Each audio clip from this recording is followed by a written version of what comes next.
the Red Army scrambles to defend the Soviet Union, throwing hundreds of T-34 tanks at the gargantuan German Tigers, and the greatest tank battle ever seen.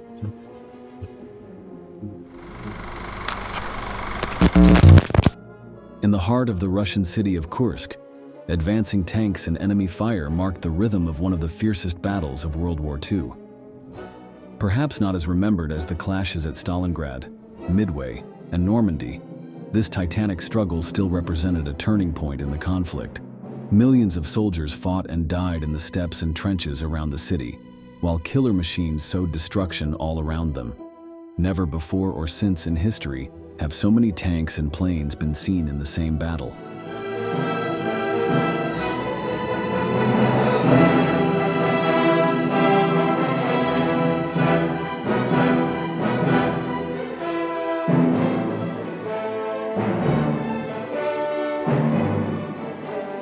Both Adolf Hitler and Joseph Stalin, the sinister minds behind this conflict, knew that whoever was the winner would claim the final victory.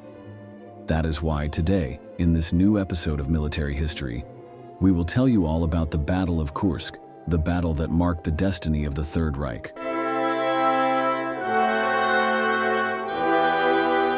According to many historians, the second half of 1942, almost at the midpoint of World War II, marked the beginning of the end for the Axis forces.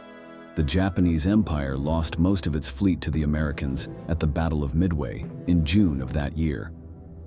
By August, the Allies had successfully landed on German lands in North Africa and had managed to gain the upper hand in that brutal arena. But for Adolf Hitler's Third Reich, the greatest danger lay on the Eastern Front. The campaign against the Soviet Union, which began on June 22, 1941, had brought huge initial victories for the German side. The Russian defenders could do little against the meticulously organized movements of tanks, planes, and infantry that were sweeping through their positions. Leningrad to the north was under siege, its people slowly starving to death. Moscow was in constant danger, with Axis troops just a few miles from the capital. But the bloodiest fighting took place in the south of the country, in the city named after the nation's leader, Stalingrad.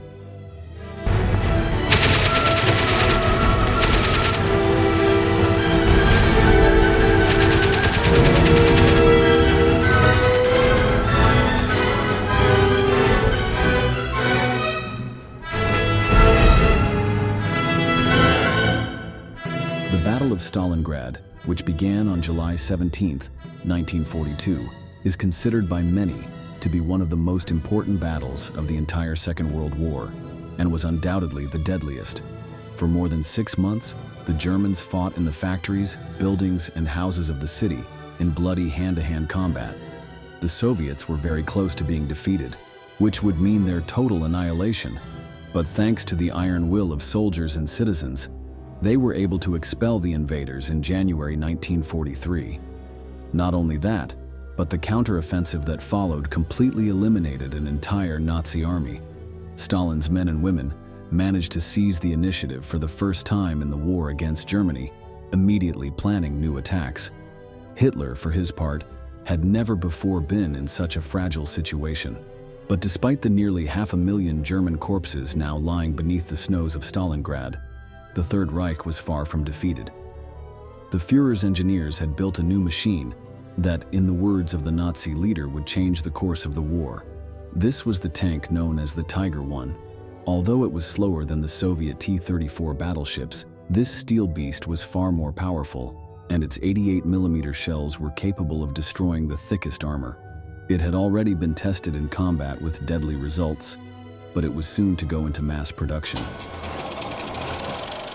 When the Tiger tank appears, its combination of a very powerful gun together with heavy armament means that it can outclass any Soviet tank on the battlefield.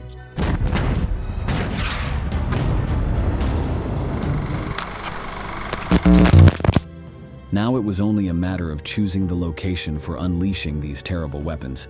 Hitler was forced to choose quickly, as the Red Army was advancing rapidly through territory previously conquered by the Germans. When the Nazi forces around Stalingrad were annihilated, They left an opening in the lines that the Soviets were quick to exploit with savage counteroffensives. By early February 1943, many Russian cities had been liberated. Among them was Kursk, a place that would soon become the scene of one of the most spectacular battles of the entire Second World War. This settlement had been conquered by the Nazis in the first days of November 1941, during their initial string of victories. For almost 15 months, the Germans terrorized the local population. It is estimated that approximately 10,000 civilians died in that time, victims of the indiscriminate killings or the starvation that ravaged the city. When the German armies were driven back in 1943, most of the buildings were in ruins, and hundreds of explosive mines lay hidden in the streets and houses, ready to detonate at the footsteps of the Red Army soldiers. Traces of Nazism were still present. Despite the devastation, Kursk remained a place of strategic value for both armies. For several months, the forces clashed around this city, with no significant changes in the battlefront. The offensives lost their impetus with the arrival of spring and the rains, which turned the terrain into a muddy field, making the movement of troops and tanks difficult. By mid-1943, the Soviets had managed to penetrate deep into Nazi territory, keeping Kursk behind the front lines. The Germans were forced to allocate many of their resources to this region if they wanted to prevent the advance of their enemy. If Hitler could eliminate this point, he would be able to divert more men and equipment to the rest of the front. The plan was called Operation Citadel, and for many German generals, the Third Reich's victory in the war depended on its success. But unlike when the Nazis first invaded the Soviet Union in 1941, Joseph Stalin was now prepared. He knew the Führer's intentions, and he decided to use them to his advantage. Stalin decides to use Kursk as bait in a giant trap. The Red Army will build defenses to stop the Nazis once and for all, then unleash a massive counterstrike. Soviet civilians in the area now become a vital resource. Just 2 months after being liberated from Nazi rule, 300,000 Kursk residents are pressed into service for the Red Army and begin to turn farmland into a fortress.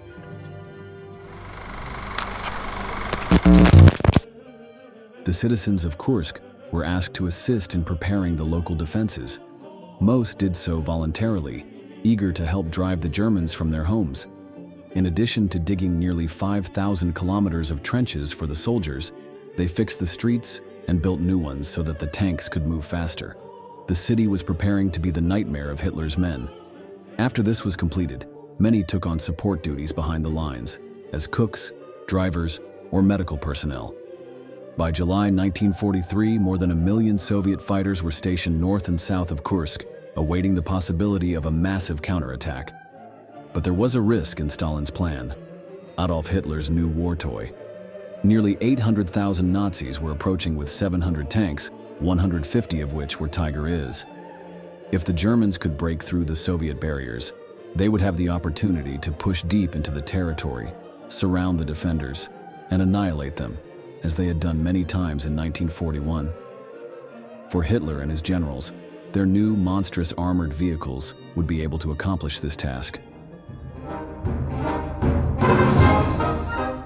On July 5, 1943, the Soviets, knowing that the Nazi offensive was about to begin, launched a massive artillery attack in the hope of disorganizing their movements. But while they delayed the German advance for a few hours, they failed to stop them. Ordered to march toward the defensive lines, Operation Citadel began. The first attacks took place north of Kursk, led by German General Walter Model. He was considered a cautious commander who preferred defensive methods to direct offensives, so he kept his tanks in the rear. In turn, he ordered his men to advance and try to break through the Soviet lines. But a terrible surprise awaited them. The Red Army fighters had taken advantage of the vast network of trenches to move unseen and place thousands of explosive mines. When the Germans entered the enemy positions, they began to be blown up. The soldiers saw their colleagues being mutilated, while shots rained down around them. This is recounted in some testimonies recorded in German diaries, such as that of a German minesweeper that we can hear next. Soviets had sown thousands upon thousands of mines. We could never remove all of them, and those that we removed were replaced.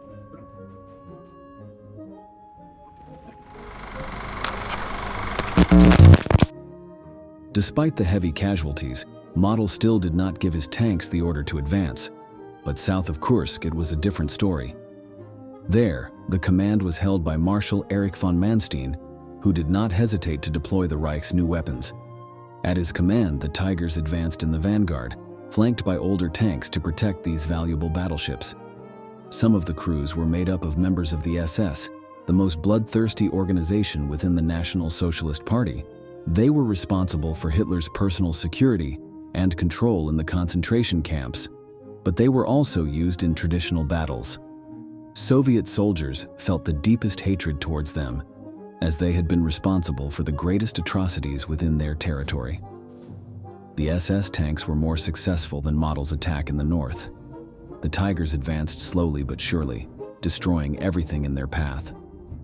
Shells from Soviet vehicles and artillery bounced off their 10-centimeter thick steel armor. The Red Army's T-34s, though more agile, did not have this protection, and many were pulverized by the guns of the new German battleships. The defenders could not even escape by taking refuge in the trenches, as the sheer weight of the tanks would eventually collapse them. The German tank advance is relentless. The new models slowly chew their way through the Soviet lines. Soviet losses are huge, 6, 7, 8 to 1 in favor of the Germans.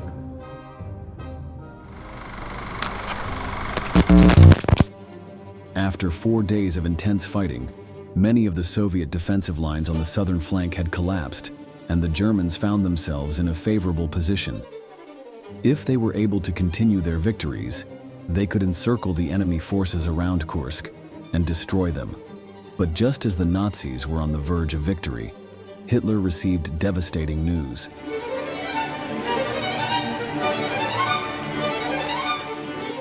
While the Germans were concentrated in and around Kursk, on July 9, 1943, the Western Allies invaded the island of Sicily in southern Italy. Now the Führer had to make a decision: ignore the new battlefront and risk the British and Americans moving deeper into Europe, or send resources there, taking them out of the fight against the Soviets. He was forced to decide quickly because Stalin and his generals did not plan to sit idly by. Seeing that their defensive lines were close to being overcome, the Soviet commanders decided to activate their armored reserves. German soldiers on the front line watched in complete terror as nearly 800 T-34s appeared on the horizon, moving rapidly toward their positions. The largest tank battle in history was about to begin. The Tiger crews opened fire. Many of the Russian vehicles were destroyed without being able to fire a single shell, but hundreds more managed to get close enough to fire. At short range, the mobility of the T-34s was a huge advantage over the slow German tanks, and their thick armor was of little use when firing at point-blank range. In addition, many Soviet factories had been ordered to build these battleships, so they could easily make up for the number of units destroyed. In contrast, each disabled Tiger was a noticeable loss. While the vehicles exchanged fire, Soviet soldiers fought the Nazis in the trenches, where fighting frequently turned hand-to-hand. In the air, there were also savage clashes between the planes of the two sides. Unlike the other nations participating in World War II, the Soviet Union allowed women to fly fighter aircraft just like men. During the Battle of Kursk, some of these pilots excelled. Such was the case of Lydia Litviak, who at the age of 21 had already shot down 13 enemy planes, still holding the record for kills in aerial combat. Despite her victories, the fighting in the Soviet steppes was brutal, and not even the most skilled were exempt from death.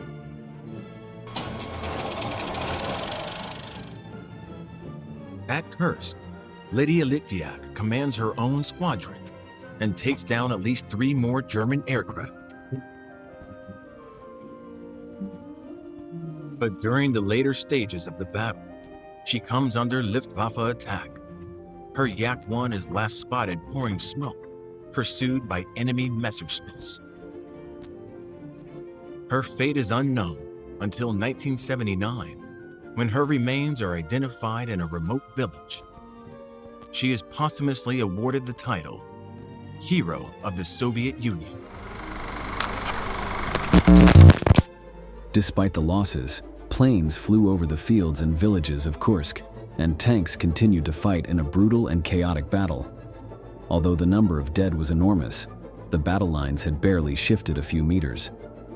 By the 11th of July, 1943, destroyed battleships were everywhere, their smoking hulls obscuring the vision of the survivors.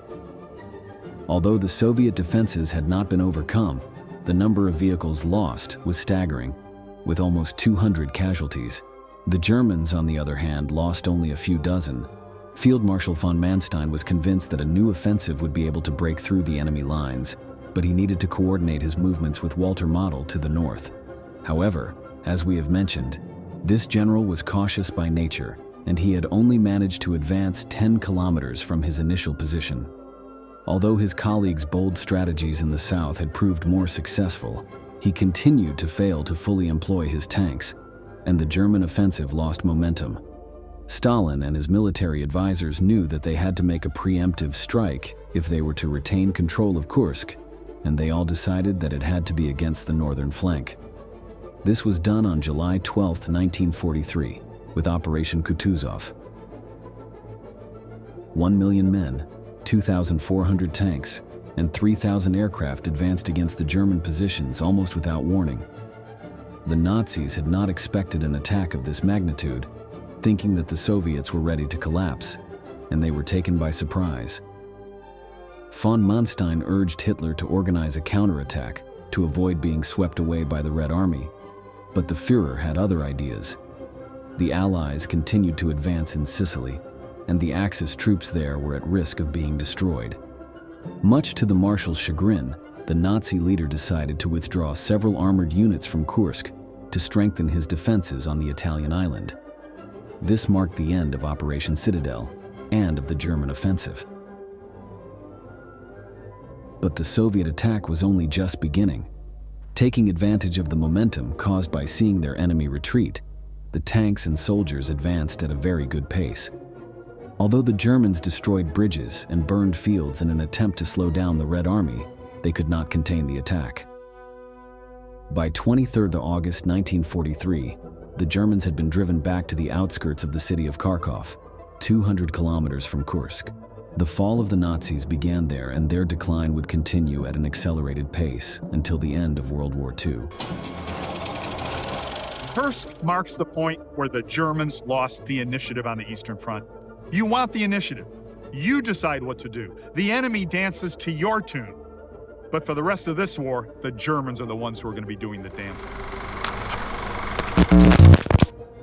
The Battle of Kursk is considered the largest battle in all of military history, as well as one of the bloodiest. It is estimated that around 100,000 German soldiers lost their lives, and more than 250 tanks, including the new Tigers, were destroyed. Soviet casualties were even worse, more than 200,000 men killed, and almost 2,000 tanks disabled. Despite the large number of losses, the victory they achieved was of immense tactical value. After Kursk, the Nazis never went on the offensive on the Eastern Front. The Soviets, on the other hand, began an advance that would not stop until the gates of Berlin, almost 2 years later, where Stalin would give the final blow to the already dying Third Reich of the Führer. We have reached the end of this video, and we want to ask you, do you think that if Hitler had not moved his troops from Kursk, he could have won the battle?